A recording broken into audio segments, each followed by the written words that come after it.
Bonjour les grâces, ravi de vous retrouver donc pour un petit point crypto comme je tente de faire un petit peu tous les lundis. On va attaquer donc Bitcoin, ça continue d'être plutôt flat, hein, on n'a pas de volatilité, donc bonne congestion, donc ça va partir.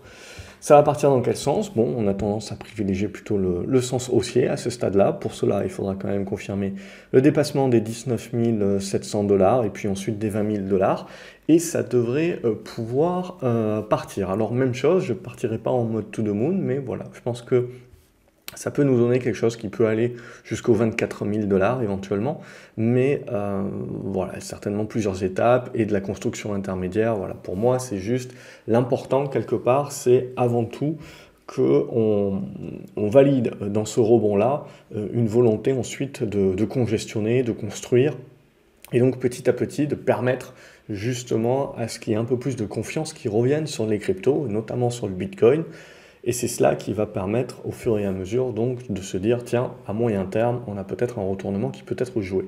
Donc on en est là. Évidemment, à contrario, si on commence à lâcher les 18 000 dollars, il faudra faire attention. Alors, je fais très attention parce que on a une semaine un petit peu chargée, il y a des résultats, il y a quelques stats, des trucs, des machins, donc on n'est pas à l'abri d'avoir de la volatilité. Et sur le Bitcoin aussi, on n'est pas à l'abri justement de vouloir jouer à se faire peur en cassant les 18 000 dollars en mode ça y est, ça repart à la baisse, on va tous mourir, etc. Mais pour moi, j'achèterai cette baisse. Alors, je ne sais pas vraiment trop comment l'exprimer, mais c'est un sentiment de marché. Et globalement, si on venait à avoir une petite peur, etc., et qu'on venait à aller chercher, je sais pas, 17 500, 17 000 dollars, pour moi, ça serait une zone où j'apprécierais à accumuler. Évidemment, si on commence à enfoncer ces niveaux-là, là, je validerai que le marché est bel et bien en train de nous enfoncer et de nous dire, voilà, on va purger une fois supplémentaire et aller potentiellement chercher 12 000 dollars, ok, très bien. Mais pour moi, voilà, ce que je voudrais à ce moment-là le voir également sur le Nasdaq, c'est-à-dire je voudrais voir cette purge se faire sur le Nasdaq, la peur revenir, etc. Mais à ce stade-là, pour moi, si on a une attaque baissière qui se fait, c'est encore quelque chose que je chercherais plutôt à acheter, jusqu'à preuve du contraire. Donc voilà un petit peu pour mon sentiment là-dessus. On peut faire un petit coup d'Ethereum. Hop, je vais ranger un petit peu l'histoire ici.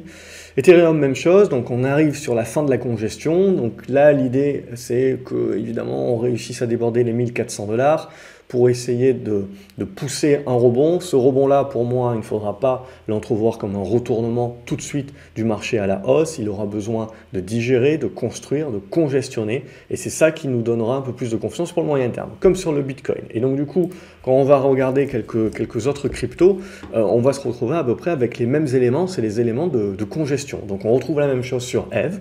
Donc on a bien validé tout au long de la semaine dernière ce dont on avait parlé les précédentes fois, c'est-à-dire la cassure de l'oblique, la cassure de l'horizontale derrière, et dorénavant, ben, la mise en place de la congestion. Alors on peut aller essayer de pousser vers la zone des 100 dollars, évidemment un rebond prolongé, mais je pars du principe derrière que mettre en place la congestion, c'est ça qui va vraiment nous intéresser pour du moyen terme. Donc Eve est plutôt pas mal, Algorand est en retrait, donc Algorand, il faudra au minimum revenir au-dessus des 35 centimes de dollars pour pouvoir repartir. Avalanche également, il va falloir essayer de pousser au-dessus des 17 dollars pour enclencher le rebond, c'est même pas. Donc on voit Eve par exemple qui est en avance par rapport aux autres. On va regarder le BAT également, pas grand chose. BAT aussi qui fait partie des cryptos qui sont plutôt en retard, donc les 30 centimes de dollars à dépasser. Binance, elle également, ça va être très intéressant sur le dépassement des 280 dollars. On peut nourrir une poussée vers la zone des 300 jusqu'à 330.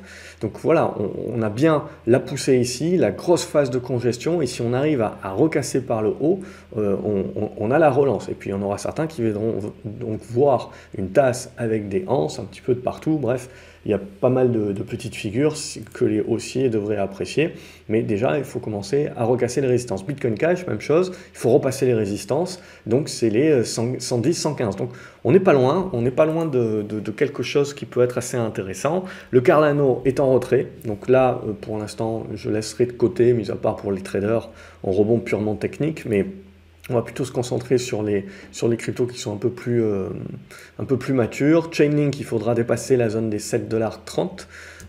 et là ça deviendra intéressant. Au niveau de Cosmos, également, ça peut commencer à devenir intéressant ici sur la cassure des 12,60 $, mais il faudra confirmer sur la cassure des 13,30 $, et on devrait avoir une relance. Celle-ci, je l'inclurai dans celle à se garder sous le coude, à confirmer. Curve DAO, même chose, je la mets dans le haut du panier. Le dépassement des 1 $ devrait pouvoir bien pousser. Dogecoin, elle, je la mets en retrait à ce stade-là. Alors ça peut partir en spécu aussi, bien entendu. Mais voilà, je la mettrai encore un petit peu en retrait. Donc là, le dépassement des 6 centimes 10 et des brouettes, ça peut permettre de pousser vers les 6 centimes 50. Mais c'est pas celle que je mettrai dans le haut du panier. EOS, même chose, je la mets plutôt dans le bas du panier, mais un dépassement des 1,20 $ peut commencer là aussi à enclencher le rebond. Elrond, je la mets dans le haut du panier. Elle, on en avait déjà parlé la semaine dernière. Donc vous voyez, on est en train de tenter la sortie par le haut, ce qui permettrait éventuellement d'aller chercher la zone des 70 $ et ensuite de construire. Mais ça fait partie, je dirais, de celle que je mets en puissante. Ethereum classique, faible pour l'instant. Il faudrait revenir au-dessus des 26-27 $. Je la laisse de côté. FTX token, je la garde sous le coude. Il y a une bonne congestion ici, mais elle est encore un petit peu faible à ce stade-là. Il faudra dépasser les 24 $ pour qu'elle revienne un petit peu sur le devant de la scène. Horizon est en train de se remettre un petit peu mieux, mais même chose, elle est un petit peu faible. Et c'est les 15 $. 15,30 $, 15,50 $ qu'il faudra dépasser. Au niveau de IOTA, il va falloir revenir, même chose, je la mets dans les faibles. Il faut revenir au-dessus des 27 centimes de dollars pour pouvoir se remettre bien. Litecoin, je la mets bien. Alors ça fait partie, alors, il y en a d'autres qui sont un petit peu mieux, mais je la mets quand même dans une structure que je trouve intéressante. Donc il faut encore confirmer la cassure des 55 $ et ça devrait pouvoir générer un retour vers cette zone des 65 $ et ensuite créer la congestion qui nous intéressera pour le plus moyen terme, mais voilà, je la mets dans celles qui sont intéressantes. Monero, pareil, un dépassement des 150-152 $. Neo également, elle est en train de revenir sur le devant de la scène. On voit qu'on est bel et bien en train de confirmer ce qu'on s'était dit la semaine dernière, où on avait les premiers rebonds qui se déclenchent donc sur les cassures d'obliques, et maintenant c'est les horizontales qui vont nous intéresser. Et là, l'horizontale par exemple sur Neo, elle est ici aux alentours des 9 $. Donc c'est ce niveau-là qui est à franchir. Si on arrive à franchir ça, on peut aller reviser les anciens sommets qu'on avait eu cet été, et on a ça à peu près sur toutes les cryptos. Donc c'est la même chose. Donc vous voyez, on arrive à casser l'oblique ici. Éventuellement, on revient chercher cette zone des 1 $, 1,14 $ sur Nano, mais je la mettrai dans les faibles à ce stade-là. OmiseGo, même chose, je la mets dans les faibles, mais même chose. C'est l'idée de cassure de la résistance oblique qui permet de générer le rebond et qui nous permet éventuellement d'aller chercher les zones de 2 $ à 2,30 $. Polkadot fait partie des faibles également. Donc un premier niveau à observer, ce serait le débordement des 6,30 $. Et le niveau qu'on viserait ensuite, ce serait cette zone des 7 $ à 7,50 $. Au niveau de Polygon, Matic, ça y est, elle fait partie des fortes, on en avait parlé la semaine dernière. Elle est en train de breaker ici, donc hop, c'est en train de breaker, donc il manque encore le deuxième push, et on devrait pouvoir revenir chercher la zone des 1 $ à 1,10 $. Voilà, ça fait partie de celles qui sont fortes. Faible Qtum également, mais donc débordement des 2,90 $ pour au minimum relancer la machine. Ripple, pour l'instant, c'est neutre. Il faudrait revenir au-dessus de ces 50 centimes de dollars pour pouvoir refaire une poussée vers la zone des 57-58. Au niveau de Solana, elle fait partie des faibles encore à ce stade-là, donc un débordement des 31 $ permettrait de viser les 35. Au niveau de Stellar, elle fait partie des faibles également, mais un débordement des 11 centimes 50 peut permettre justement de pousser. Ensuite, hop, ça c'est une action, on passe sur le reste. Tezos fait partie des faibles également, mais même idée, un débordement des 1,50 $ qui peut justement ramener du rebond et du pulse. Au niveau de Graph, elle fait vraiment moins. Au minimum, de redépasser les 9 centimes de dollars pour que ça redevienne un petit peu plus intéressant, mais donc il y a mieux à faire ailleurs. Sandbox, même chose, mieux à faire ailleurs à ce stade-là, jusqu'à ce qu'éventuellement on arrive à redépasser la zone des 80 centimes de dollars, et là on se remettrait peut-être dans des meilleures dispositions. Au niveau des Theta, on va retrouver la même oblique un petit peu partout, donc à casser par le haut, ça permettrait d'aller chercher les horizontales vers cette zone des 1,18 éventuellement.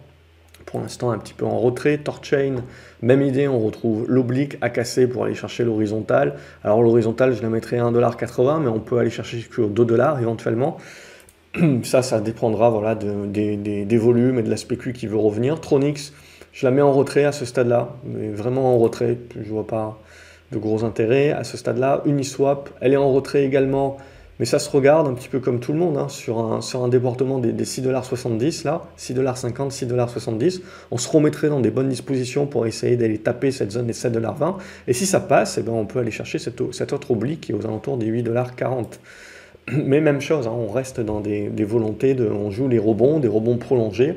Mais je ne pars pas du principe qu'on va retourner le marché comme une crêpe tout de suite d'un coup. VeChain, même chose.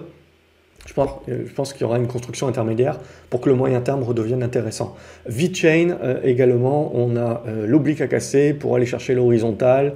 Bon, ça fait partie des moins bonnes, mais c'est là. Wave aussi fait partie des moins bonnes.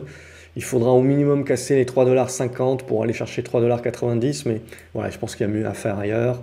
Au niveau de Zcash, même chose, fait partie des moins bonnes, mais commence un petit peu à se remettre dans des meilleures dispositions. Elle peut venir taper les 60 $. Donc voilà un petit peu pour ce point crypto. Comme d'habitude, j'espère que ça vous intéresse et que ça peut vous aider un petit peu à essayer de dégrossir la photo. N'hésitez pas à liker la vidéo, à la partager également sur les réseaux. À me dire ce que vous en pensez en commentaire, quels sont là où les cryptos que vous favorisez pour éventuellement ce pump qui peut avoir lieu, donc ce rebond prolongé, ou si vous n'y croyez pas. Et n'oubliez pas de vous abonner à la chaîne, comme ça vous ne loupez pas les autres vidéos. Je vous souhaite une excellente journée et je vous dis à la prochaine. Salut les graphes.